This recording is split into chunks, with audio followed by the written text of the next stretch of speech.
Patrick Baldini told me he wants to mom.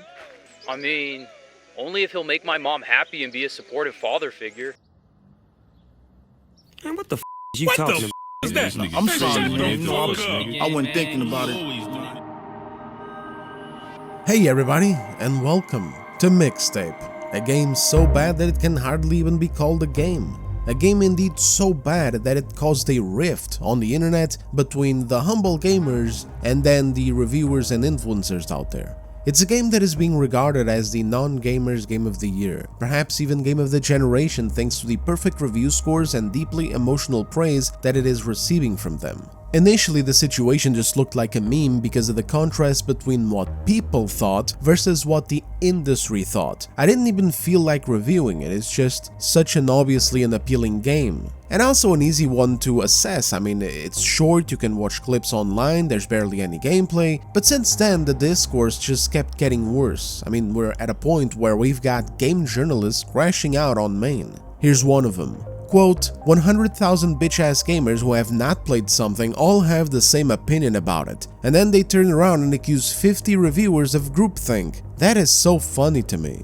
What is funnier is that even in these very reviews that he's defending, one can find inconsistencies and borderline lying, like the ones that I pointed out in my first video. And what is funniest above that is Jeff Grubb thinking that anything him or his game journal buddies say holds any water anymore. Even in this little embarrassing meltdown of his, he's incapable of getting the story right. The game journals in question aren't being accused of groupthink, they're being accused of shilling and dishonesty. Or they're being laughed at for giving such a subpar game a perfect 10. But today we're not here for that, we're here for the game itself. We're gonna take a deep dive into the shallow waters of Mixtape and see what lies inside. We're gonna be on the lookout for what it is that these people regard as a perfect 10, and by the end we'll see what the game's true score is. One last warning before we jump in though, unironically speaking, this game can get very boring to look at. So throughout this review, when I have to show you guys something, I will show it of course, but in other instances where I'm just getting through a point or whatever, I will have footage of other games running in the background. Some indie stuff, some older stuff, some AA stuff, whatever. Their names will be on screen in case you guys want to check them out, and yeah, that's it. Now without wasting any more time, let's get in there. Sorry! So, what the hell is Mixtape anyway? Well, some reviewers ended up describing it as a genreless experience, which is just fancy code for saying that this game can hardly be called a video game. Indeed, the meme is true, fellas, but it's not true in the sense that morons keep trying to misconstrue it as. I saw posts a few days ago going off about how gamers saying Mixtape isn't a video game don't know what video games are because, oh hey look, other genres like Telltale's The Walking Dead and Life is Strange exist, and not everything is about guns, swords, and football. But this just doesn't work. The reason why Mixtape is being mocked for not being a video game isn't because there's no goddamn New Game Plus after you finish it, or no boss rush mode, or no Ubisoft towers to climb and unfog the map, or enemy outposts to clear, or soccer balls to kick. People are being so disingenuous about this point of criticism towards the game, and honestly, the reason why is because they don't really have any single points to give in defense of the argument, or even in general, in defense of the game. There's so little depth put into this game that there's nothing to point out to try and make it sound good. It cannot even be compared to Telltale games. All I've ever seen is empty vapid glazing based on nostalgia, and frankly, I don't even know where the nostalgia is to begin with. I played the game with zero distractions, and for the life of me, I couldn't get it. The setting is not developed on, most of the characters are dislikable, and the story goes nowhere. I couldn't even understand who the game is for, like what its target audience is. Later on, I started figuring these things out, and we'll definitely get there a bit later, but as for the nostalgia, the biggest draw of the game, it's something that is just not built on, and that's another reason why this is hardly called a game. Games like the aforementioned Telltale, The Walking Dead, and Life is Strange have a specific genre name. They are called narrative-driven adventure games. Let's shorten it to NAGs for the sake of the video. Generally, in NAGs, there's a lot of attention given to the story, characters, and environment. Sure, when it comes to the gameplay mechanics, you're mostly just walking around and interacting with objects. plus a few gimmicks here and there. But then, on top of that, there's also things going on in the background. Some nags have things that, when interacted with, count towards the narrative or the environment in some way. For example, in Life is Strange, you can screw up while watering your plant and cause it to die later on. Sounds silly and minimal, yeah, but get enough of these and you're building a level of immersion and connectivity to the world that you're interacting with. You're also exploring an environment and finding things, and also interacting with characters, several of them, talking to them about stuff currently going on, digging for information, building a rapport. I don't want to waste too much time yapping about other games here, I just want to pass enough information along to make people understand what a nag is, even at its most minimal level. Because then there's even bigger things in them that are not present in this game, such as various choices that change the course of the story, change the character's future dialogues, and in some cases even have big branching consequences in pivotal moments. This stuff is 100% not in Mixtape, but neither are the small interactions which serve to ground players in the world and ultimately care more about the locations that they're at and the characters that surround them, because it doesn't even do enough to be a narrative-driven adventure game while clearly trying to LARP as one.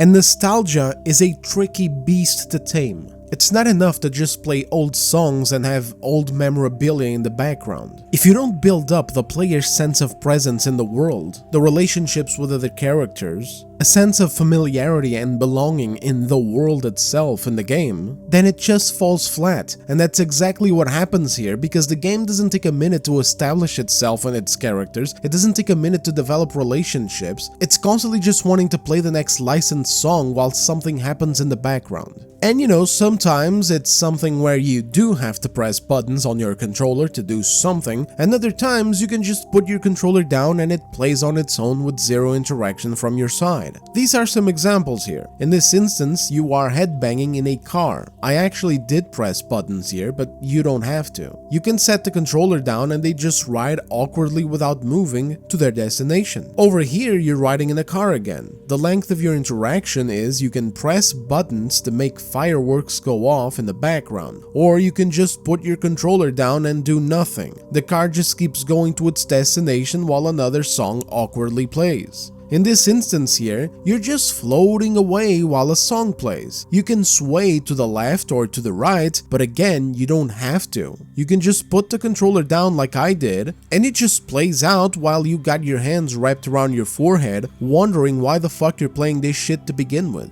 And then the parts where you do play, it's just a gimmick mainly designed to be done on controller. The only one I had fun in where I lingered for a bit was a rock skipping gimmick where you could hit some targets on the water. It was just a distraction, but everything else may as well not be there. And maybe it would have benefited this to even be more of an animated movie than a video game. The game opens very dynamically, like you're skating down a road into town, and there's a couple more skating sections later on as well, but everything is on rails. Your speed is grounded. You got a flip trick button and a grab trick button that play a generic animation, but you can't go off the beaten path, you can't try to experiment with anything, and part of me feels very silly even bringing this up because, duh, it's obviously not a skateboarding game, so of course it's unreasonable for me to expect to be able to grind a few ledges and actually have some freedom of movement, like I'm not an idiot. But then this ends up being applied to the entire game, and that's the problem. It's to the point where some people are not accepting any criticism whatsoever. You can't point out that these sections are bad because, oh, it's not a skating game. You can't point out the bare bones gameplay sections in other chapters because, oh, it's not an adventure game or a platforming game or an action game. It's not meant to be good and substantial. You can even point out that it's a weak-ass game with hardly any interactions, no dialogues to dig through, no responses to give that lead the story one way or another, and no choices at all to impact different endings because these brainless shills will say it's not a narrative-driven adventure game either. And it doesn't even have to be. It's just a small indie game. It's not a deep RPG. Hell, there's even an article.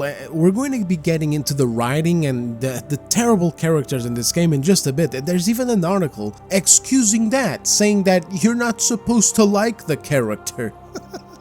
I mean, it's to the point where you basically just end up being unable to criticize anything with this game. Any flaw or product of laziness that you see, is supposed to just be ignored, as this is just part of the genreless experience. Like, what can I criticize here? The music, is that allowed? I mean, it's meant to be the centerpiece of the game, but then again, since it's music, it's subjective to taste anyway, so I guess not. Mixtape is just a perfect 10 out of 10 game, and it's pointless to refute it. It's undisputable. And if you don't think so, then it must be because you don't have a media literacy.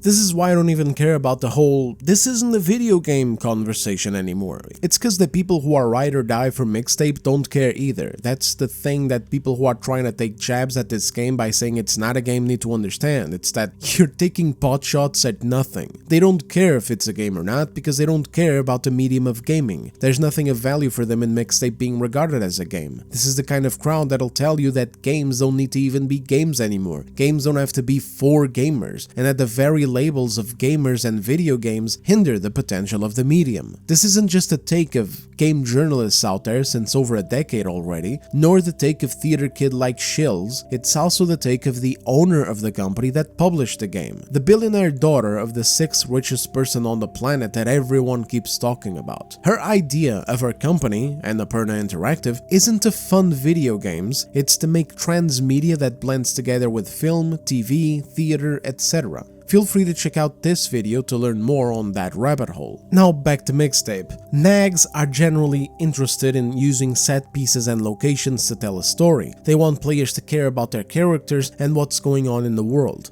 Of course, music is involved in it, and it is important, but not because of the music, like not because of who the artist is or whatever, more so the music is being used to heighten the emotion of the moment. Mixtape is the opposite. The developers are more interested in playing licensed music for you, while a vague layout of a story hangs in the background. The playlist is what came first in the making of this game. That's their #1 thing. This detail is actually being shared by some people as a positive, as a plus, like a quirky little detail, like, oh my goodness, this game is so cool and different from all the other games. It's so unconventional because it all started not with the story or a setting, but with a playlist of all the music. Everything else came after. They think that's cool, but it didn't work. So honestly, it just comes off as a really dumbass move. The game is so concerned with the licensed tracks that it breaks the fourth wall so that the insufferable protagonist can tell you about the next stupid song that you're gonna have to endure while nothing substantial happens. Without the substance in the characters, the story, the emotional bonds between them, and the emotional weight of what's going on, plus the location, of course, the nostalgia aspect falls short too, and it's honestly not even that well executed. The average consumer checking out a Mixtape review on one of these websites like IGN would think that what the game is doing is designing environments and set pieces that perfectly encapsulate life as a teenager in the 90s with popular tracks from that era to set the tone for a nostalgia-filled coming-of-age story. A Life is Strange-like experience in the 90s. But that's not what Mixtape is doing at all.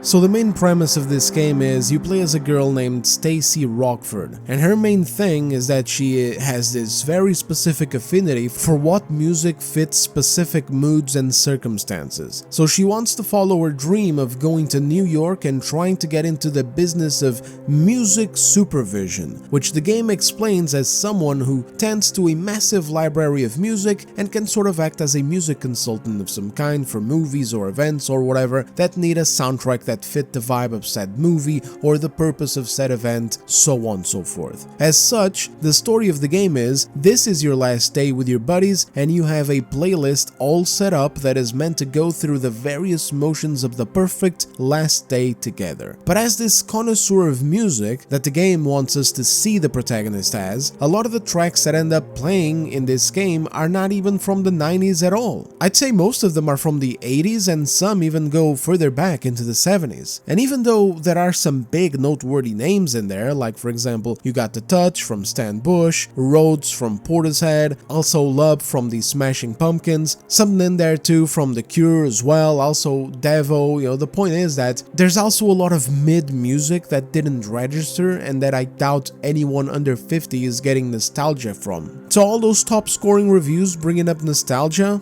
Yeah, I don't think they know what the word means. Now, a bit ago I said that this game is more concerned with playing licensed music than actually being a game, to the point where it breaks its own narrative flow to speak directly at the player and introduce a song or talk about the music industry shit. This is utterly insufferable. The developers don't even bother to set limits. It ends up feeling like a cheap bit in a sitcom where even if you're in a heavily emotional part of the story, this retard will do it anyway.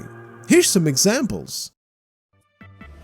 The compact disc delivers crisp, high-fidelity audio in a portable form factor with a 16-bit signal and a staggering 74 minutes of playtime. It's the sound of the future. You know the music that plays before a concert? Bands always use the same playlist when they're setting up the stage.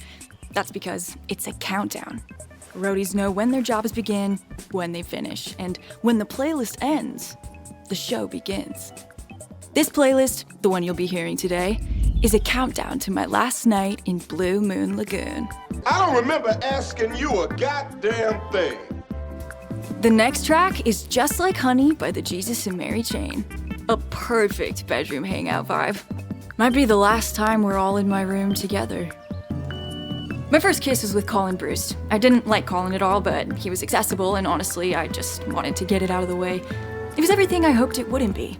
The mixtape he made me is entitled Music That Explains How You Make Me Feel, and the opening track is the 10-minute instrumental Odyssey, Galaxy, and Turia by Atlas Coltrane, released in Boring! This is Sensitive to Light by Rainbow, 1978.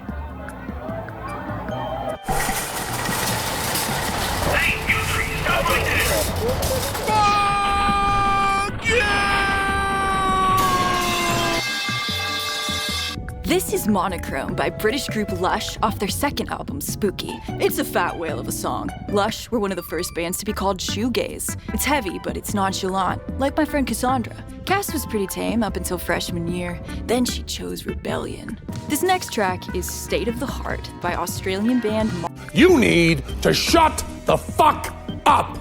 This is The Touch by Stan Bush, originally released in 1986 on the Transformers animated movie soundtrack. It's the cheese, the stuffed crust, the quattro formaggio. But this is my only sporting memory, and it feels tonally appropriate. This is The Drunk Flamingo by Abraham Zimmel, who usually wrote jingles for commercials. Lucky for us,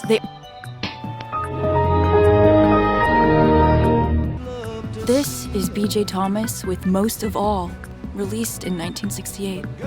Make memories to good music. Invest in quality headphones. Always make a soundtrack, because pretty soon you won't be listening to music. You'll be listening to who you were. You want to do this one? You sure? This is Atmosphere by Joy Division. Released in 1980, the song failed to chart in the UK. It has since become one of the most influential. Shut up! Shut up! Oh my God! Shut up, CJ! Worse than that, it also does it for explaining small backstory details or context for some things that happen. Tonight, we're invited to Camille Cole's beach party. It's the tits, it's the jam, everyone's gonna be there.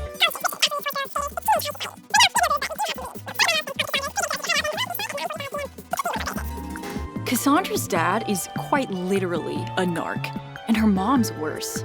They don't let her watch music videos. I mean, she got into college. What more do they want? What these narcs don't seem to realize is that an overbearing parental style breeds rebellion.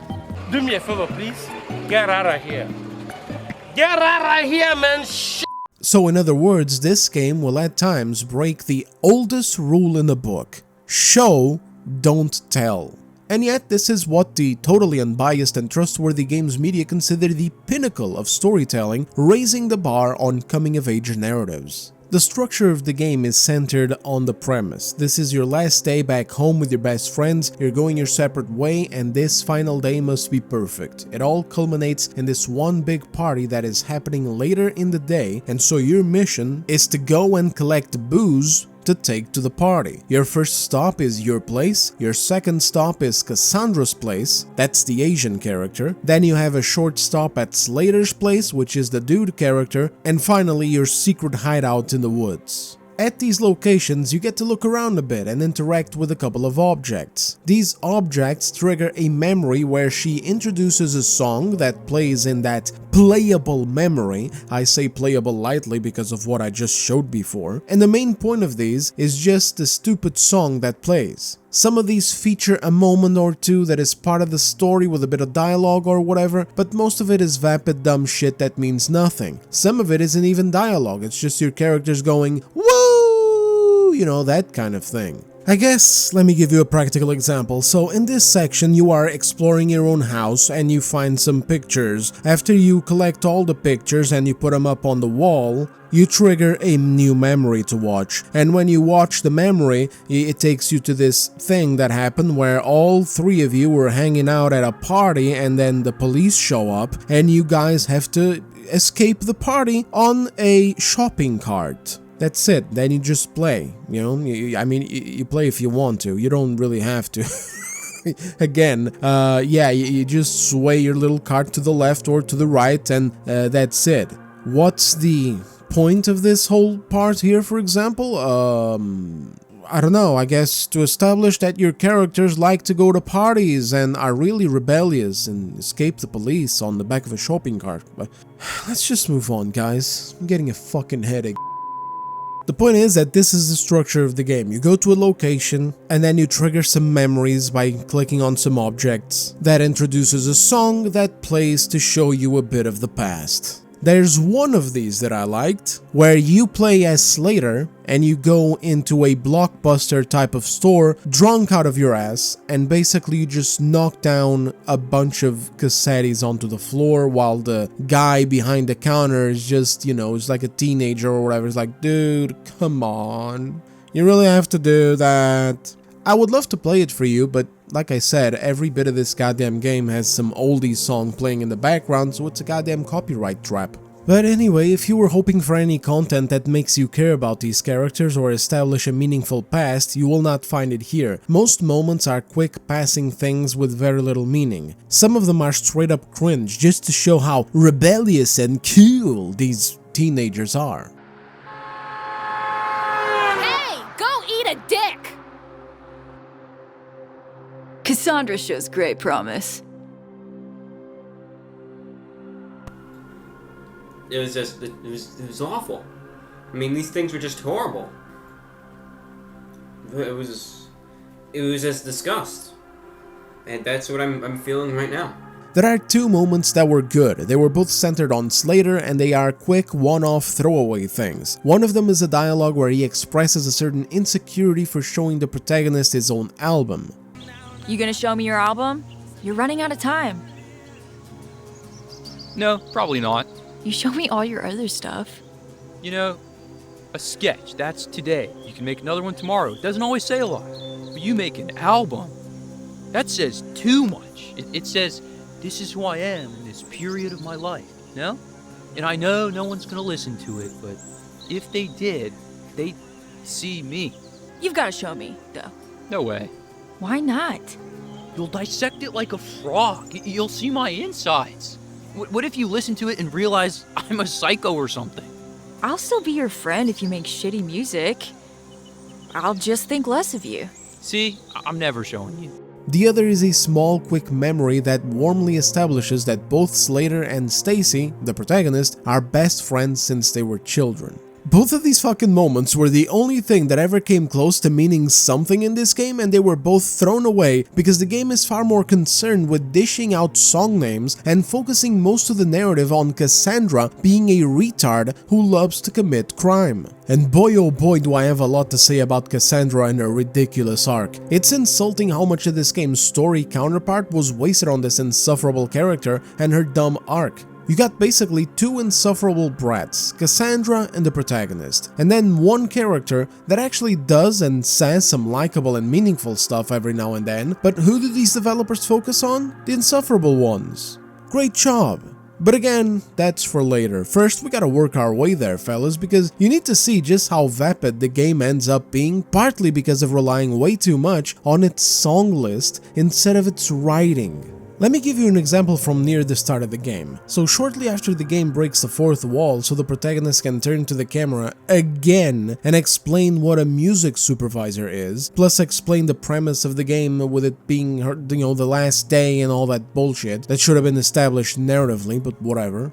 We go inside of Stacy's house. The characters express a certain bit of sadness, stating that this may be the last time that they ever hang out together at her house. And so the scene winds down to a slow motion while a licensed song plays that is meant to complement that bittersweet feeling as they go up the stairs in this house. Like, oh my goodness, guys, remember all the memories here? Except we can't remember shit because it's not in the game. I played it with music on, but obviously I can show you guys that because of, the copyright situation. But this just didn't work. Music in video games can be used to maximize the emotions that the director wants us to feel in any given scene. But this didn't do shit for me, because why would it? I just met this group of characters. They and their troubles mean nothing to me. In fact, I already kind of don't like the protagonist because of the incessant fourth wall breaking. Just ends up looking like an awkward slow motion scene. There's not enough there that's established to make people care about how they're going to be separated because the main Dingleberry wants to go to New York. And sadly, later parts of the story suffer from the same exact problem because remember, this is a 3-hour-long game. And again, instead of pouring focus on aspects that work, like the small little things that they tried to do with Slater, they put too much attention into a stupid rebellious teenager plot with Cassandra and menial shit like this.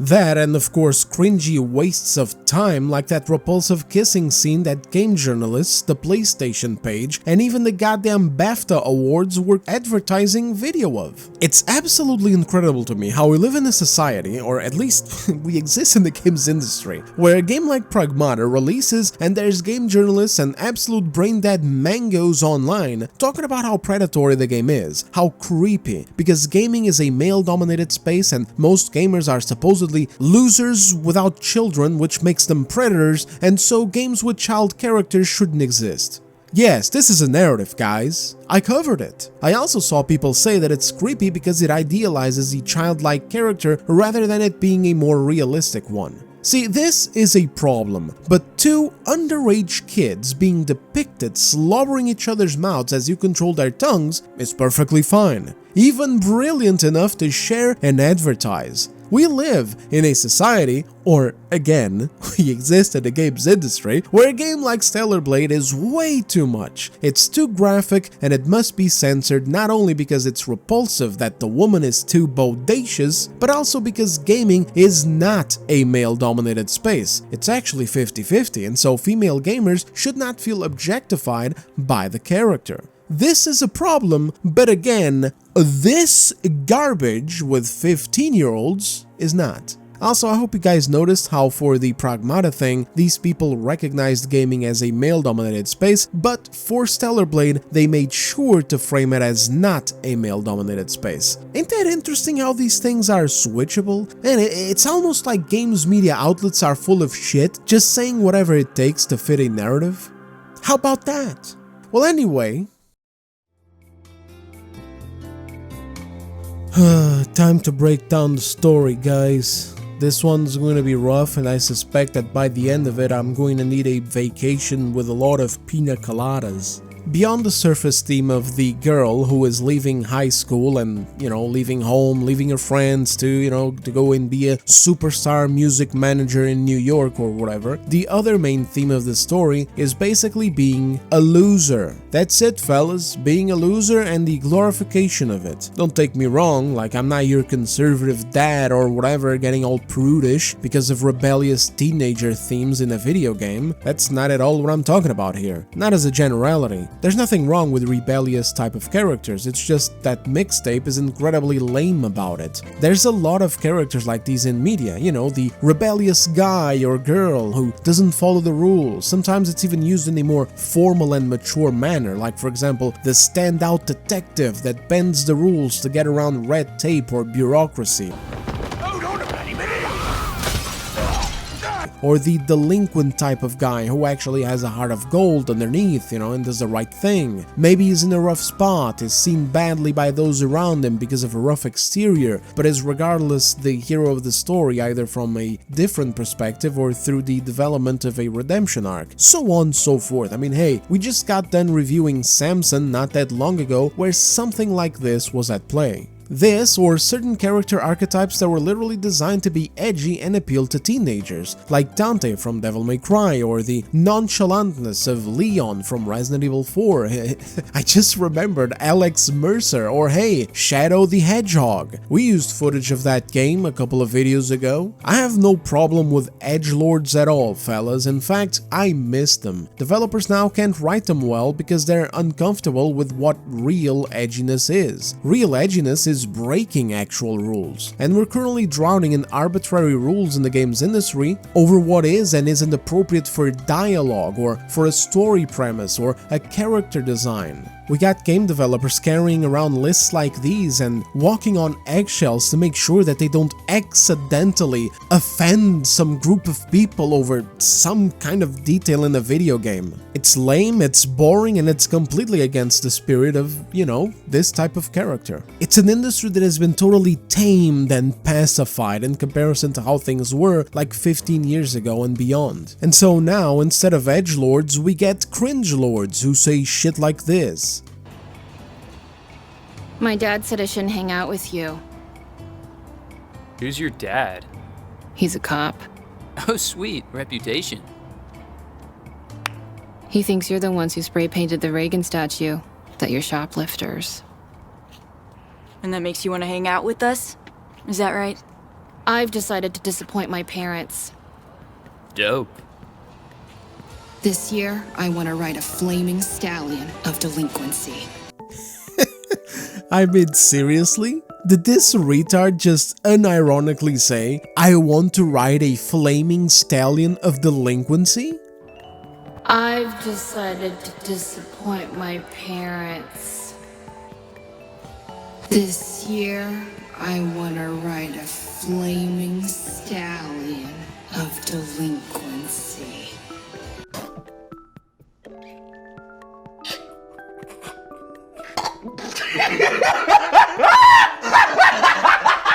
This was delivered in a serious context, by the way. I'm not decontextualizing the scene or misrepresenting it at all. This is a genuine moment. It's when Cassandra joined the friend group, because she's this super cliché type of privileged little wealthy girl from a well-off family. Her dad is a police officer, she was like a good student and all that garbage, picture-perfect girl in after-school programs, until one day she decided to rebel. And so she meets up with these other two cast members because they have a bad reputation as sleazy, rebellious bums who smoke weed, drink alcohol, do some light vandalism, don't care about anything, go to parties, do shoplifting, etc. They're losers, basically. It's not that there isn't anything else to them. Like, for example, Slater is an artist. He draws and composes his own music. And Stacy is, what can I say? She's from a picture-perfect family too. Big house, nice neighborhood, money, loads of possessions, good relationship with her big sister, sister and her parents, etc. Like, these are hardly punks, but the game wants to paint them as such. And I don't know whether this is a failure of the developers because they don't know what the that is, you know, again, it is pacified industry, or a failure of the character, because these aren't details known by Cassandra. The reason she gets interested in these two is because they have the reputation of bums, and so that's her in. That's what this scene is. It's delivered genuinely. And I gotta say, fellas, if this is the caliber of writing that this game would have had if it was an actual complete game like a full-blown nag, then thank God it isn't. Thank God this shit is a 3-hour-long superficial perusal of music picks from the developers with deliberately broken FPS for cinematic appeal. And hey, remember in IGN's review when the Dingleberry said that this game didn't have corny dialogue? That was part of why he loved the game so much and gave it a 10? That this game feels more rooted in how actual people talk? That's a line in the review, and the funniest part is that it's in relation to Life is Strange. So this moron takes Life is Strange and uses it as a counterbalance of sorts, saying that he could never get into those games because the dialogue is too corny. Now fellas, I can't speak for Deck 9's Life is Strange games. They're garbage from a team Square Enix found in the sewers and rebranded so that they could keep milking the Life is Strange franchise after the original team that created the first and second game from 2015 and 2018 basically denied to milk their own franchise, right? So Square Enix wanted to make more of them, they wanted to bring characters back and turn it into a cringe fest, and Dontnod was like, no, their stories are told and we don't want to go back to them. And so Square Enix was like, okay then, fuck you. For legal purposes, this is alleged. Carrying on here.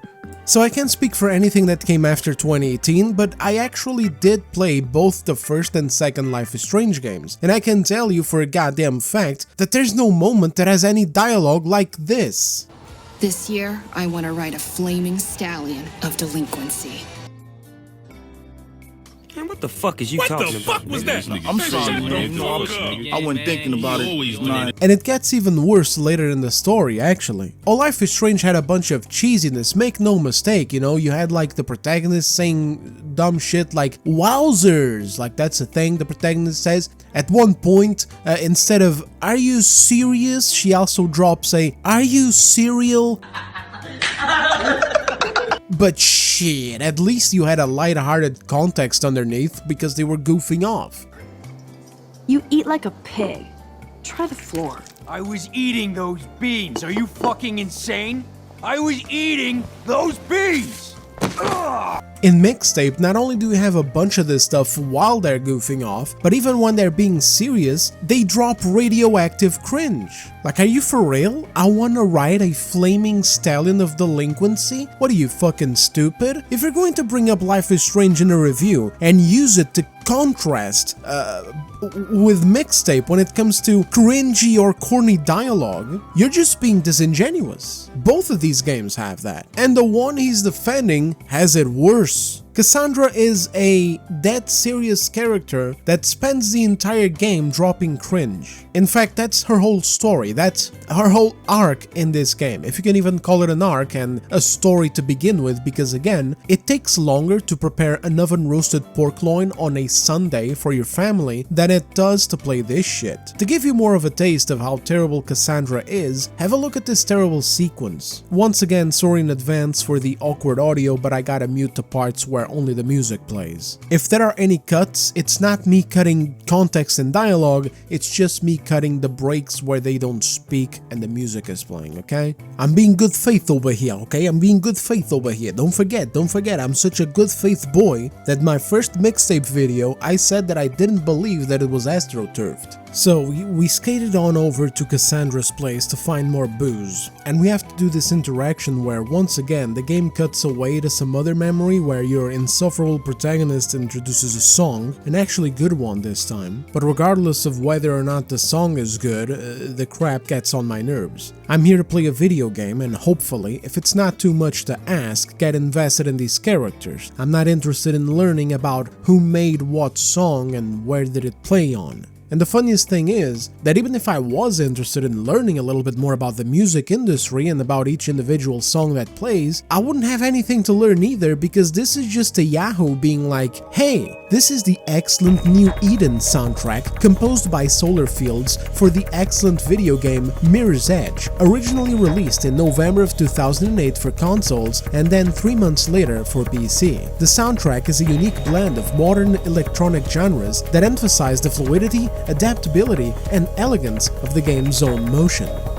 It's like, thanks Eugene, can I get to the plot anytime soon? And so then you just spend a while listening to the song and swinging a baseball bat. There's a few extra cringe interactions where, of course, the character shows how badass and stuff she is, and by the end we have another disservice done to the character of Cassandra, as she once again shows that she just wants to be a loser for the absolute worst reasoning possible.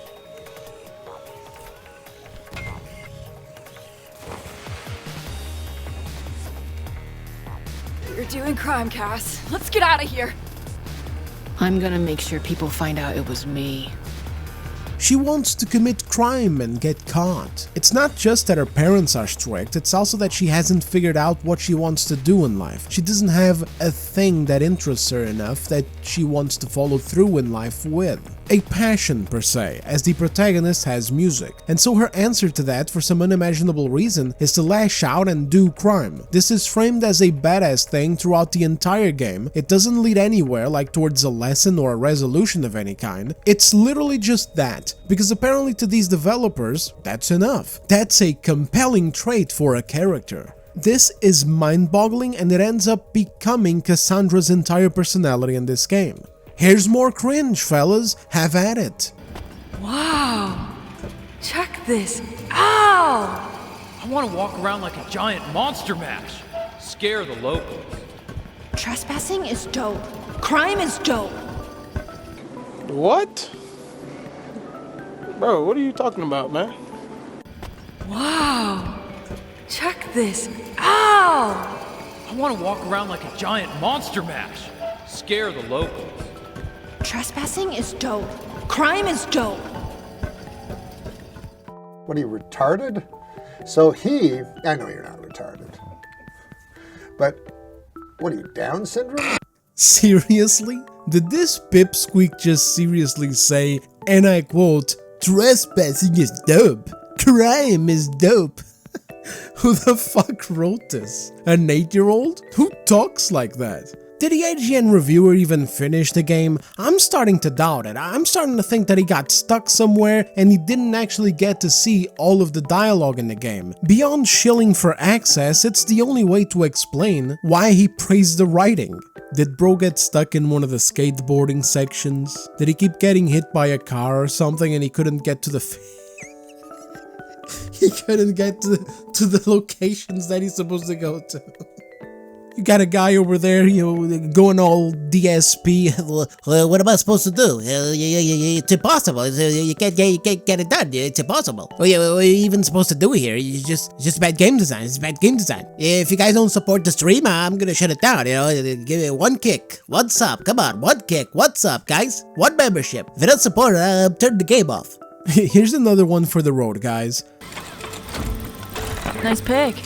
Undeniable evidence. Undeniable evidence of awesome crime. How do you define awesome crime? Crime. But I'm doing it.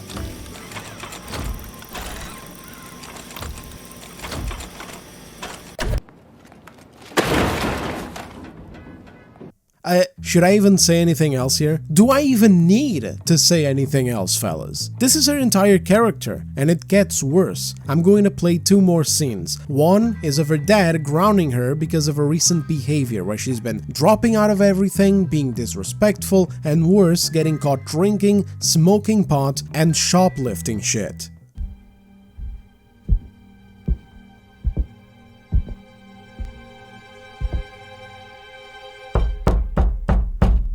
Come in.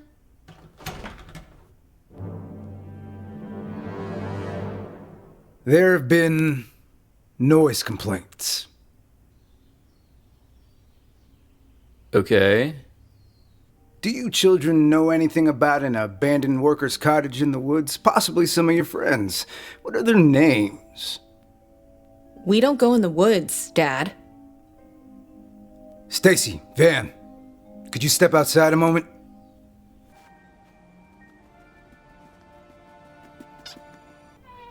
You're staying home tonight. What?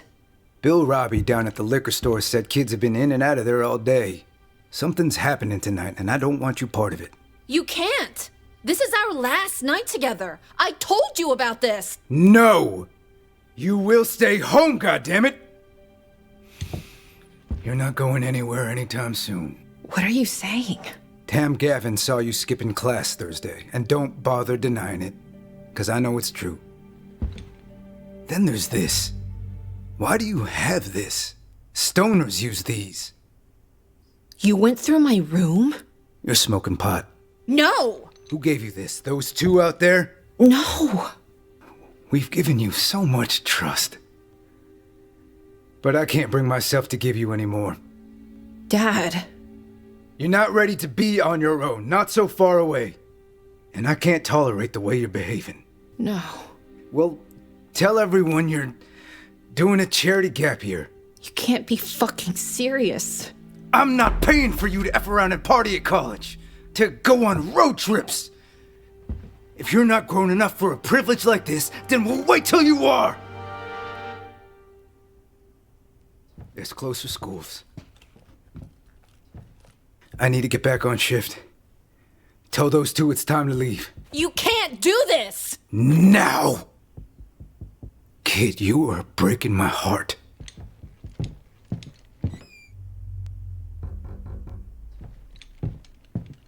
You leaving tomorrow? Yeah. If I find you at that party, and I will find that party, you'll spend 24 hours in detention, I promise you that. You'll be walking to New York. Now, get out of my house. You promised you'd go to Camille Cole's party. What? You promised! It'll ruin my soundtrack. I'm fucking grounded. Sneak out. I wouldn't have to sneak out if you weren't leaving. Whatever, man. Just be there. Cass! Now! This is presented as a bad thing, of course. You know, at the end of the day, accountability, what is that? Can I shove it up my ass? No. Being a moron who idolizes crime is much cooler. The next scene is the culmination of this whole drama between her and her parents, where she crashes out and basically threatens arson. And you know what, I'll just play the scene and I'll let you guys witness the cringe for yourselves. We broke our promise. Now there is only fire. Let it burn.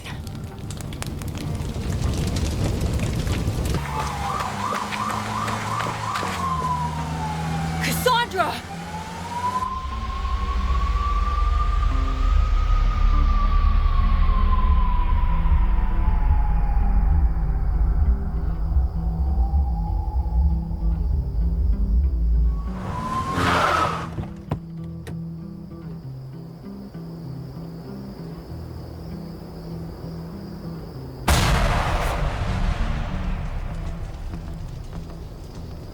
I want you to understand. This ain't a catastrophe. It's a warning. Daddy, if you trap me here, this will only be the beginnings of my wicked ways. 'Cause I'm angry and I'm wired and I'm fixing for a whole lot of trouble. If you make me stay here, I'm gonna burn the whole fucking place down!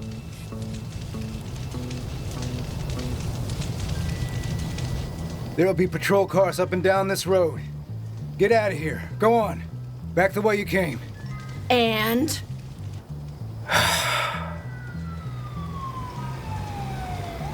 Well, I guess we have ourselves an understanding.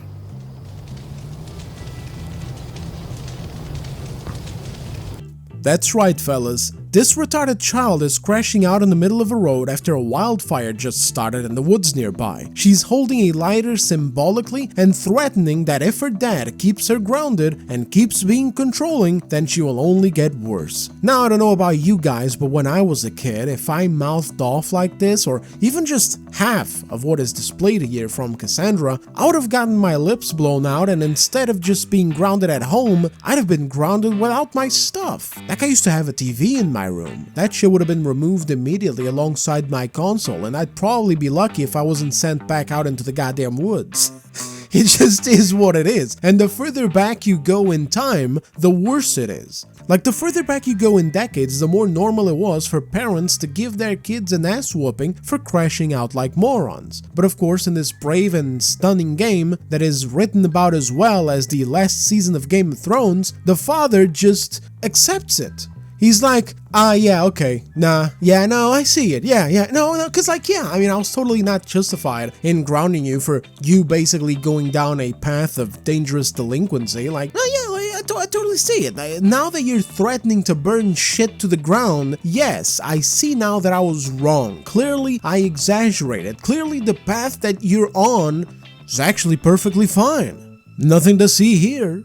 This game is not getting a sequel, but over here at the Decembro Enterprises, we offer users like you unique services such as canonical looks into the future of characters or stories. And well, for Cassandra from Mixtape, her future is an overdose by the trash cans behind 7-Eleven. But oh, if only my troubles with these characters were only this, I would be happy. But sadly, there's more. Like our protagonist's selfishness and her little interpersonal drama with Cassandra and some other character. You see, it's visible in that previous scene from when Cassandra gets grounded. She was clearly stressed out, her dad had just laid down the law and not only grounded her for the night, but also forbade her from going on whatever trip she and her friends were going to go on during the summer, and also some LA shit, I don't know, and I don't care at this point, because I've been putting more thought into these characters and their consistency than the fucking developers. But anyway, in that stressful moment, she drops this line. You promised you'd go to Camille Cole's party. What? You promised! It'll ruin my soundtrack. I'm fucking grounded. Sneak out. I wouldn't have to sneak out if you weren't leaving. Whatever, man. Just be there.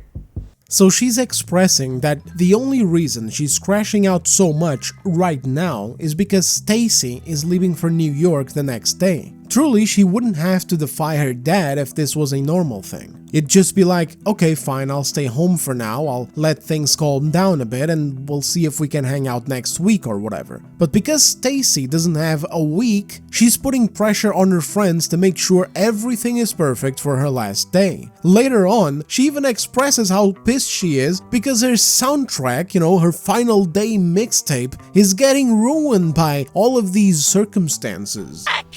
Fuck! I know. I had every song planned out. We were supposed to be listening to Swans now. This is no time for Swans. It's not. Fuck.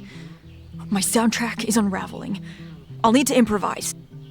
As we continue our mission for booze on the way to Camille Cole's party, I require something that fills every possible spectrum of sound, causing the brain to super aneurysm and explode and die. I feel nothing but rage. This is love. Shut up, bitch!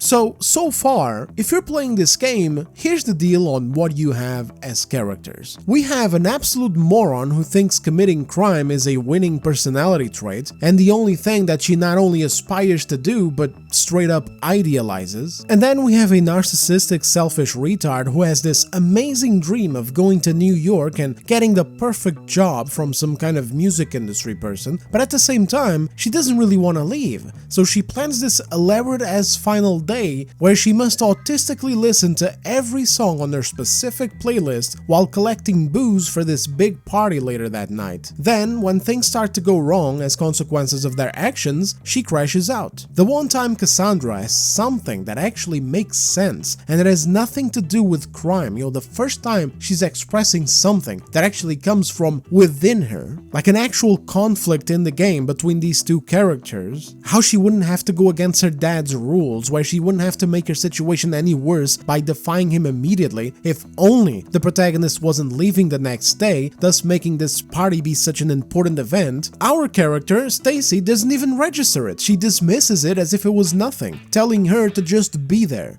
And the worst part, fellas, is that this isn't even brought up later at all. This moment actually has the material to be a pivotal moment in the story. Something with meaning that finally forces whatever awkward and difficult conversation that these three moron teenagers have been clearly avoiding for weeks now. But we just don't get it. All we get is a cringy teen drama argument a little bit later, and that's it. Because again, this isn't a video game concerned with telling a compelling story, it's a slideshow to the tune of the developer's favorite music. Truly, the only character in this game that isn't an insufferable asshole and whose levels of cringe are tenable is Slater, the tall dude. He had those good moments that I showed you guys earlier. In the end, he also gives the main character the mixtape of his album before they depart. It's like supposed to be a heartwarming thing, but it's, again fellas, it's the bare minimum. They did nothing with this. All of the things with potential discarded so that we could have a stupid, cringy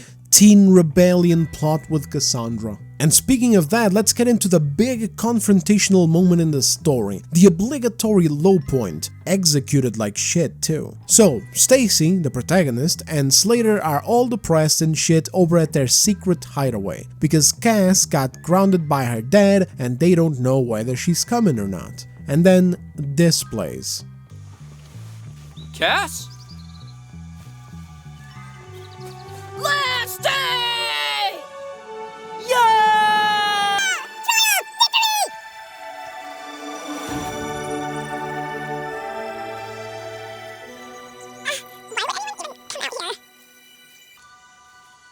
Wow, it's charming. Hey, Slater. Hey. Hey, Stacy. Okay. Can I talk with you? About what? Why did you bring Jenny fucking Goodspeed? I knew you were gonna be weird about this. We swore we'd never tell anyone. And we didn't. This is it. We're never coming back here. Who cares? But Jenny? What, I can't have other friends? You're acting like my dad. This was supposed to be our last night together. Just us three. I curated the entire soundtrack. It was your fucking plan. Don't act like you want us all together. All you talk about is leaving. I don't mean you guys. All you do is hang out with us. What else could it mean? Why are you being such a dick? Because you messed up our trip. You couldn't wait one more week? The road trip? We'll go next year. It's not a big deal. It's a big deal to me. This is the first time I'll be out on my own. I wanted you there. You should be happy for me. Jenny's coming with us to LA. What? Hey, I'll just go. I've got some friends drinking at the 7-Eleven. You're replacing me with Jenny? When were you gonna tell me? Why do we have to run everything by you? You're ditching us. I'm not ditching you. Grow up. You don't get to leave and still tell us what to do. We're not your fucking sidekicks. I think we should probably chill out. You're being an asshole. Fuck off.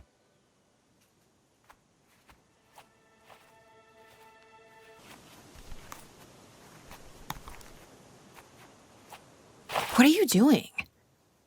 I'm listening to Roads by Portishead from their debut album. It's kind of hollow, haunting, long stretches of electric piano, because I honestly don't know what song to play. Have fun hanging out with Camille Cole.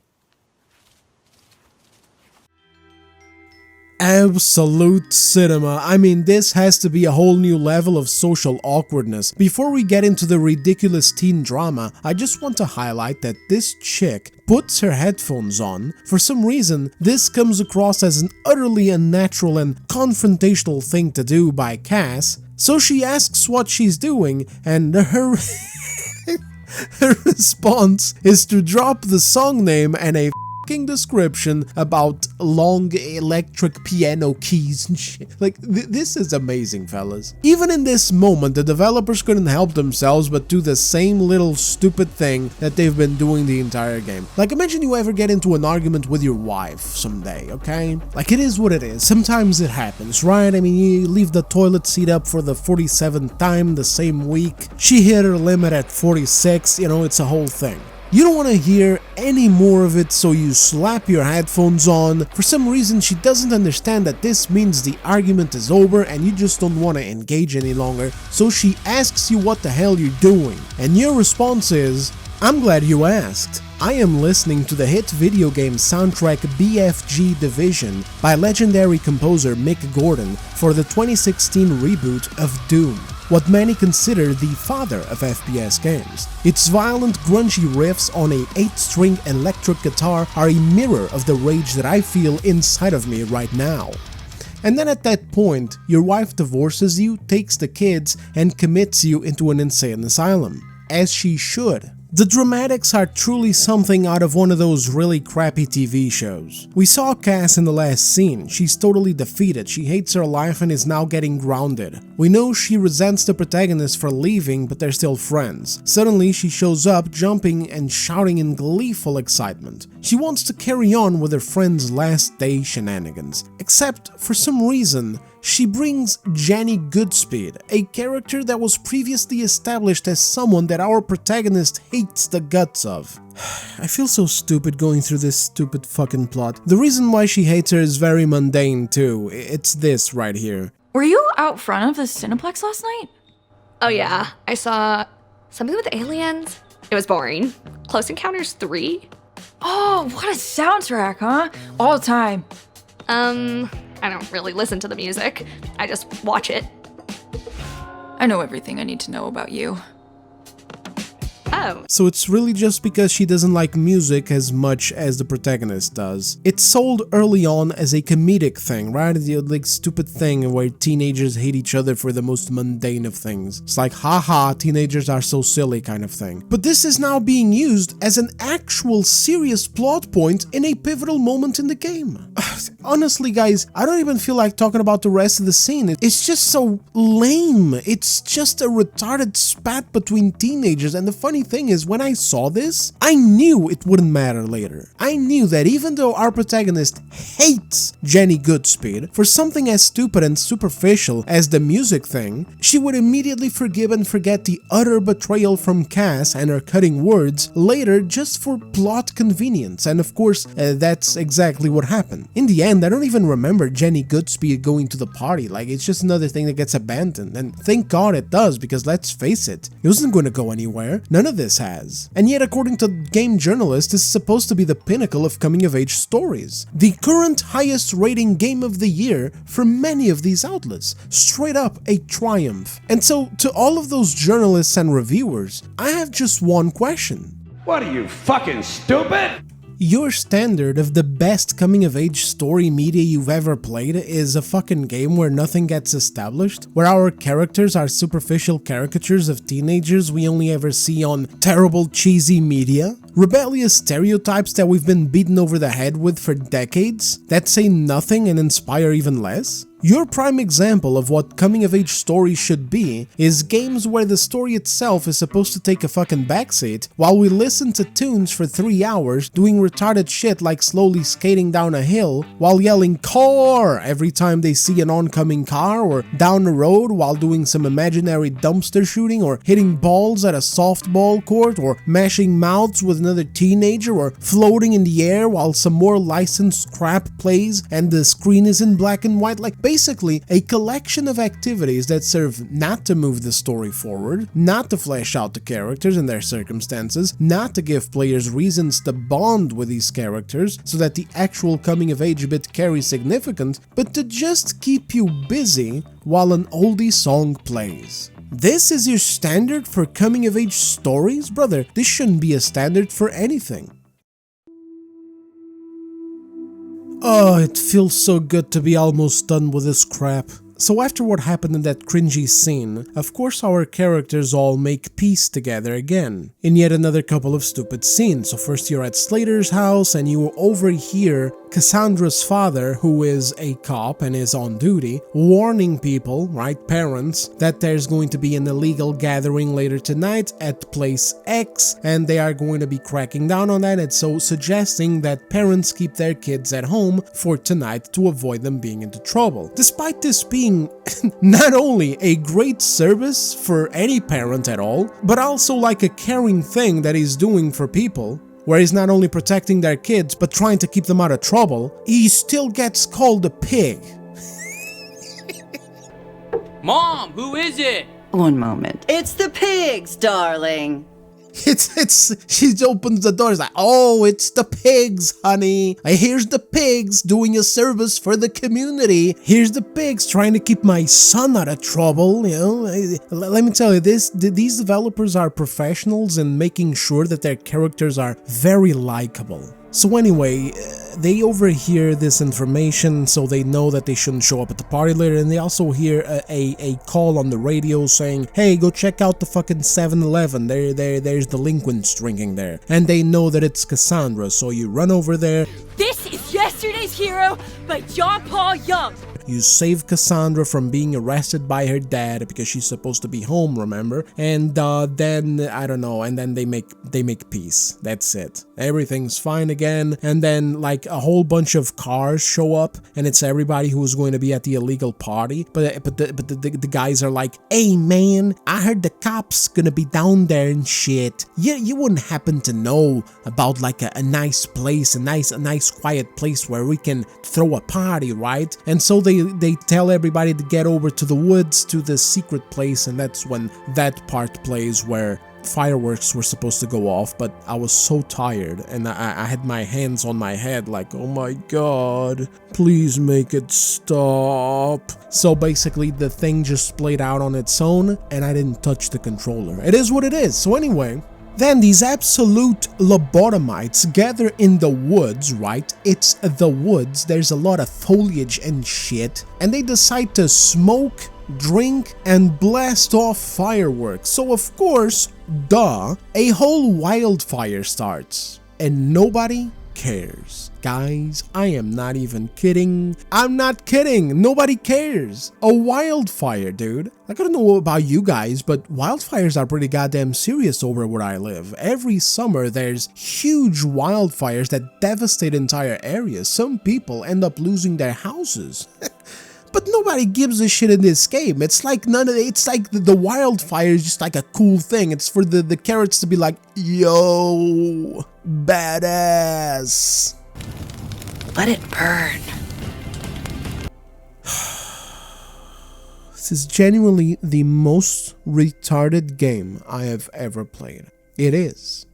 I try to balance this out by going, well, there's that thing that was kind of good, and there was that scene with Slater that was also kind of decent, and I see what they're trying to do. They're not trying to be like ultra realistic, because sometimes we can fly in this game, and obviously that's not real, so yeah. But then I just can't, I run out of cope, right? Because this is cope, let's be honest, this is cope. This is me trying to be good faith and shit, like, hey guys, I tried to be good faith over here. Let's face it, it's fucking cope. It's just cope. If I am to be serious about what I'm doing and actually analyze the plot and everything that's going on, it's just that. It's one of the most retarded games that I've ever played. And I don't want to even waste any more time here. Let's just move on. Oh, right. Hold on. How it ends. So then that's when that cringe scene plays where Cassandra threatens to burn the whole place to the ground and her father is like, oh yeah, okay, that sounds good. Go, you're good to go. Thanks, honey. Right? And then you fly one last time and all of the three morons say goodbye to each other. And that's it. The credits roll.